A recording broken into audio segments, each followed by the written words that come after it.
अभी पता है क्या हुआ, मैं 10-15 मिनट से बोले जा रहा था, फिर ध्यान में आया कि मैंने वीडियो ही नहीं ऑन किया था।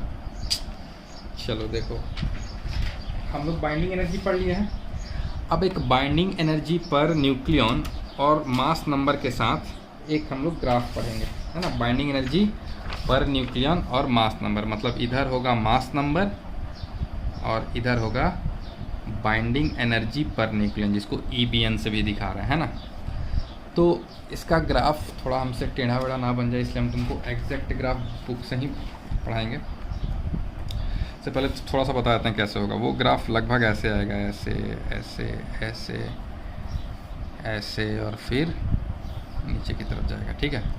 तो इस ग्राफ में तुमको ये देखने को मिलेगा, इधर क्या है बाइंडिंग एनर्जी पर न्यूक्लियन और इधर है मास नंबर, मतलब इधर मास नंबर बढ़ रहा है, मान लो, है ना, 50, 100 जो भी है, 200, है ना, मास नंबर अपना बढ़ रहा है। तो ये ग्राफ जो है बाइंडिंग एनर्जी पर न्यूक्लियन का ग्राफ कुछ ऐसे आएगा। तो इसका कंक्लूज़न ये निकलेगा कि जिनका मास नंबर इसके और इसके बीच में लाई कर रहा है, उसका बाइंडिंग एनर्जी लगभग क्या है, कांस्टेंट है, लगभग कांस्टेंट है। और इससे पहले वालों का मास नंबर जिसका भी है, उसका बाइंडिंग एनर्जी पर न्यूक्लियन क्या है, कम है। और इधर भी इधर भी जिसका ज़्यादा है, उसका ही बाइंडिंग एनर्जी पर न्यूक्लियन क्या है, कम है। और बाइंडिंग एनर्जी पर न्यूक्लियन सबसे ज़्यादा किसके लिए आता है पता है, Fe के लिए आता है। 8.75 मेगा इलेक्ट्रॉन वोल्ट Fe के लिए होता है। अभी तुमको हम ग्राफ दिखाते हैं तो और अच्छे से क्लियर होगा, इसको मत उतारना अभी, ग्राफ दिखा रहे हैं, ये देखो, ये ग्राफ तुमको बनाना है। मास नंबर इधर, बाइंडिंग एनर्जी पर न्यूक्लियन इधर, ये ग्राफ हाइड्रोजन, लिथियम के लिए, हीलियम के लिए, नाइट्रोजन, ऑक्सीजन, तो मास नंबर दिखाया है ना, मास नंबर दिखाया है, और ये है बाइंडिंग एनर्जी पर न्यूक्लियन। तो सब हम बोल रहे हैं कि जिसका मास नंबर 30 है, 30 मतलब कहाँ आएगा, ये 32 है सल्फ़र, तो इससे थोड़ा सा पहले, मतलब यहाँ से, और जिसका मास नंबर 170 है, मास नंबर 170 मतलब करीब करीब 150 यहाँ तो 184 हो जा रहा है, तो ये कहीं बीच में 170। तो हम बोल सकते हैं कि मास नंबर 30 से 170 वालों का बाइंडिंग एनर्जी लगभग बाइंडिंग एनर्जी पर न्यूक्लियन लगभग क्या है, कांस्टेंट है। और जिनका बाइंडिंग एनर्जी जिनका मास नंबर 30 से कम है, उनका बाइंडिंग एनर्जी पर न्यूक्लियन कम है। और जिनका 170 से ज़्यादा है, उनका भी बाइंडिंग एनर्जी पर न्यूक्लियन क्या है, कम ही है, ठीक है। तो ये हमको इस ग्राफ से डाटा समझ में आता है। और सबसे ज़्यादा वो बाइंडिंग एनर्जी पर वो न्यूक्लियन देखो किसका, Fe है सबसे ऊपर, पूरा देखोगे पूरे ग्राफ में, तो इसका बाइंडिंग एनर्जी पर न्यूक्लियन कितना होता है, 8.75 मेगा इलेक्ट्रॉन वोल्ट Fe56 का, है ना। यूरेनियम का कितना होता है, यूरेनियम 238 का होता है 7.6 मेगा इलेक्ट्रॉन।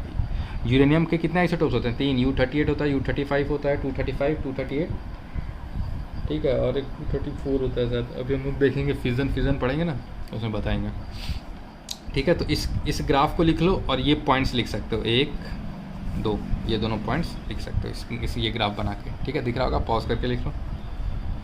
चलो, तो इसका मतलब हम ये भी बोल सकते हैं कि जो हैवी न्यूक्लियस होगा, हैवी न्यूक्लियस का मतलब क्या, हैवी न्यूक्लियस का मतलब ये होता है कि जिनका मास नंबर ज़्यादा होता है। तो जिनका मास नंबर सपोज ज़्यादा होगा, वो क्या करते हैं, वो न्यूक्लियस टूटते हैं, ब्रेक होते हैं छोटे न्यूक्लियस में जिनका मास नंबर कम होता है। क्यों, क्योंकि वो इस रेंज में आ सके, मतलब कि क्योंकि उनका जो डॉटर एलिमेंट बनेगा, हैवी वो न्यूक्लियस टूटने के बाद जो डॉटर एलिमेंट बनेगा, उसका बाइंडिंग एनर्जी पर न्यूक्लियन क्या होगा, ज़्यादा होगा, ठीक है। और जो कि this is the importance in the principle of nuclear fission. Nuclear fission में क्या होता है कि heavy nucleus different daughter element में टूटता है, और वो डॉटर एलिमेंट में इसलिए टूटता है क्योंकि जो डॉटर एलिमेंट बनता है उसका बाइंडिंग एनर्जी पर न्यूक्लियन ज़्यादा होता है, तो वो स्टेबल होता है, ठीक है ना। उसी तरह देखोगे कि स्मॉल जो न्यूक्लियस है, लाइक हाइड्रोजन, हीलियम, है ना, इन सब का क्या है, वो बाइंडिंग एनर्जी पर वो न्यूक्लियन बहुत कम है। तो ये लोग क्या करते हैं, कंबाइन करते हैं, जिससे कि इनका बाइंडिंग एनर्जी पर न्यूक्लियन क्या हो जाए, बढ़े, ठीक है, और बढ़ के इस रेंज में आना चाहते हैं।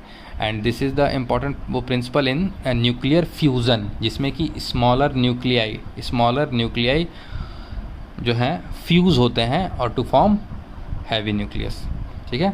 थोड़ा बहुत मैं फ्यूज़न में उसका एग्जांपल देके समझा दूंगा, ठीक है।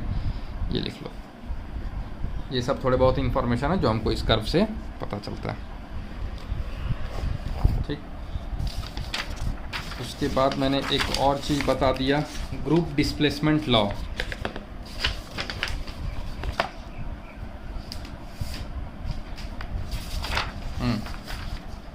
ग्रुप डिस्प्लेसमेंट लॉ GDL, इस लॉ को सॉडी एंड फजान ने दिया था। ये मैंने बता दिया, बाद में मुझे पता चला कि वीडियो ही ऑन नहीं है।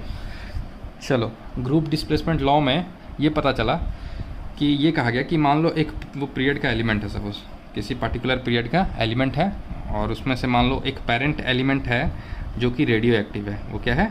रेडियो एक्टिव है। तो अगर ये पेरेंट एलिमेंट, PE मतलब पेरेंट एलिमेंट, DE मतलब डॉटर एलिमेंट, तो अगर ये पेरेंट एलिमेंट और ये रेडियो एक्टिव है, तो अगर ये parent element alpha particle emit करेगा, इसका मतलब क्या? अल्फ़ा पार्टिकल एमिट करेगा तो मतलब जो डॉटर एलिमेंट बनेगा उसका एटॉमिक नंबर कितना? 2 से कम होगा और मास नंबर 4 से।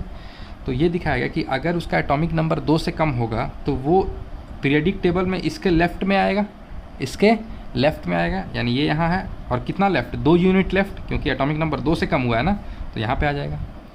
और अगर इस पेरेंट एलिमेंट से बीटा पार्टिकल एमिट हुआ, बीटा माइनस, तो हम बोल सकते हैं कि बीटा माइनस जब एमिट होता है तो क्या होता है? एलिमेंट जो बनता है डॉटर एलिमेंट, उसका एटॉमिक नंबर पेरेंट एलिमेंट से 1 ज़्यादा होता है। तो हम बोल सकते हैं कि वो इसके राइट में होगा।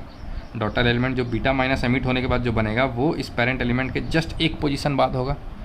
और जब अल्फ़ा पार्टिकल एमिट होगा तो जो डॉटर एलिमेंट बनेगा वो इस पेरेंट एलिमेंट के 2 पहले होगा, तो एक पीरियड में। तो this is the group displacement law given by Soddy and Fajans. According to group displacement law, daughter element DE formed by emission of alpha particle occupies 2 position left, and daughter element formed by emission of beta particle occupies 1 position right in periodic table compared to parent element. Clear? तो ये था group displacement law. अब हम लोग क्या पढ़ेंगे? Radio active disintegration series. Radio active disintegration series लिख लो। हाँ, तो अब हम लोग पढ़ेंगे radio active disintegration series. Radio active disintegration series,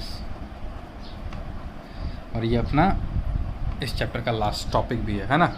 nuclear fission और फ्यूज़न थोड़ा सा बता देंगे, बाकी तुम लोग डिटेल में वो न्यूक्लियर रिएक्टर वगैरह वो सब फिजिक्स में पढ़ोगे। अभी तुमको हम रुको फिजिक्स का बुक भी ला के दिखा देंगे, होगा शायद उधर रूम में, तो फिजिक्स का बुक तुमको ला के दिखा देंगे और उसमें दिखाएंगे कि कैसे क्या तुमको पढ़ा दिया गया है रेडियो एक्टिविटी फिजिक्स में और क्या बाकी है। ठीक है, रेडियो एक्टिव डिसइंटीग्रेशन सीरीज़ हम लोग क्या पढ़ेंगे? देखो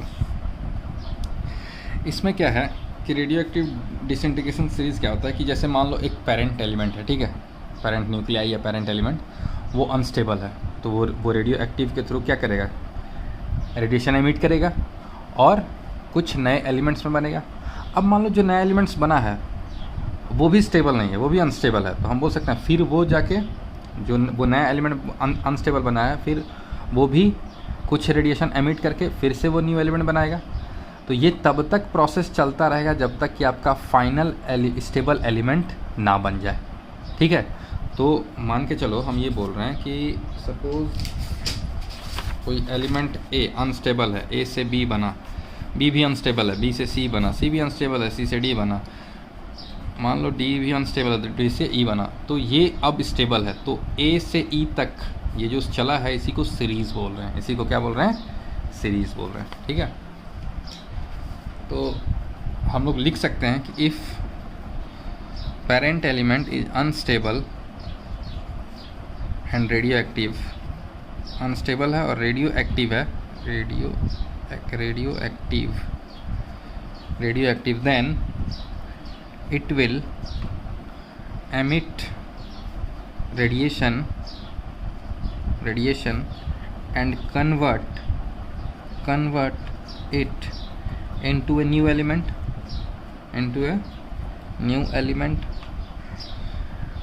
and if new element भी जो बना है तो and if new element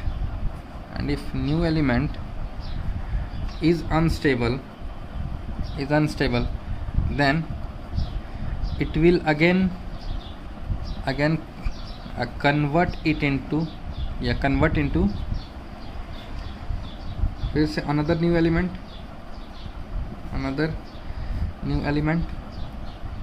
है ना। This process is continue, this process continues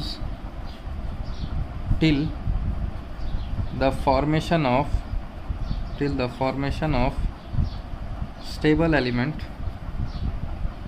till the formation of stable element take place, है ना, take place। ठीक, तो series of elements obtained from unstable radioactive element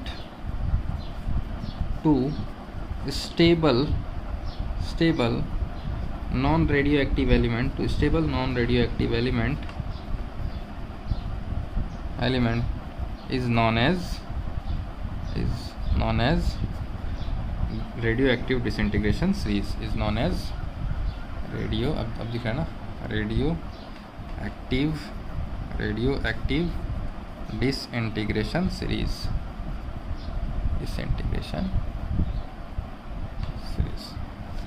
ठीक है। इसको कॉपी कर लो।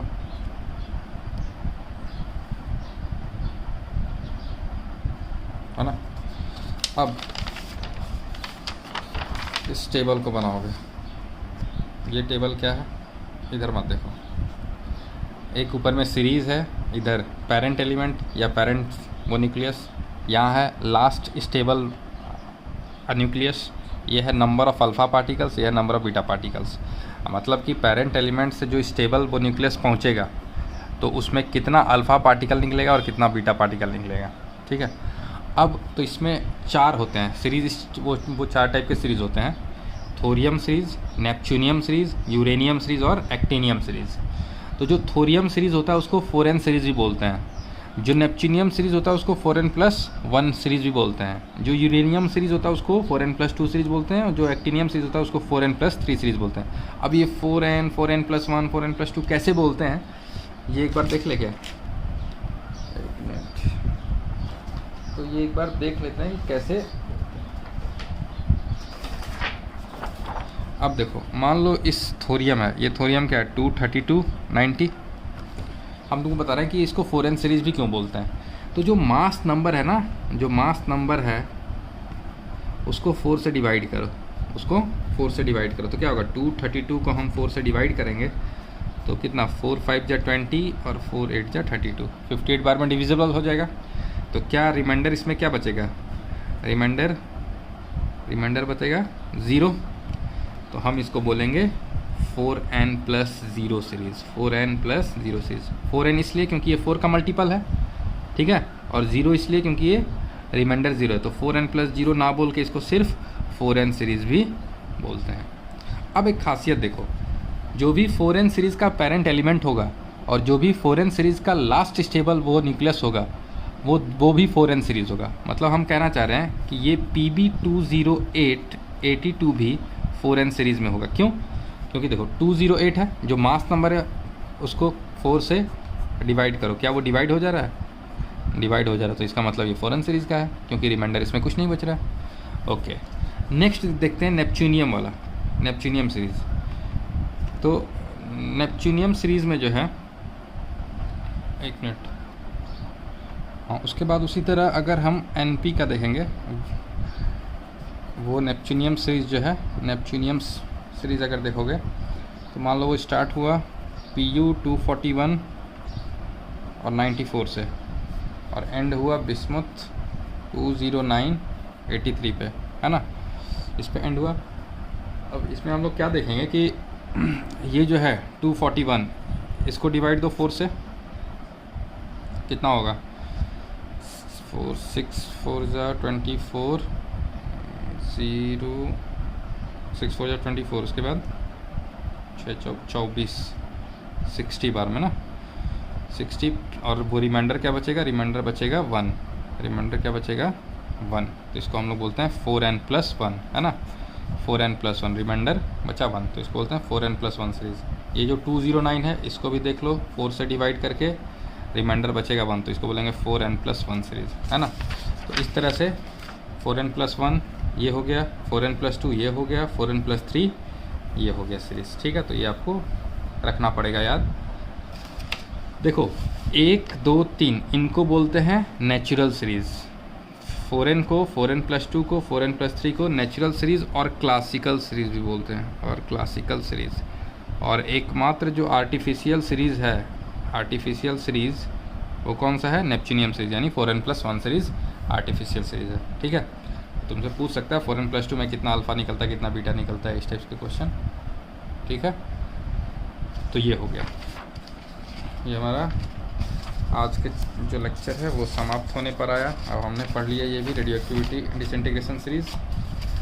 अब क्या बचा है, वही न्यूक्लियर फ्यूज़न और न्यूक्लियर फिज़न, है ना।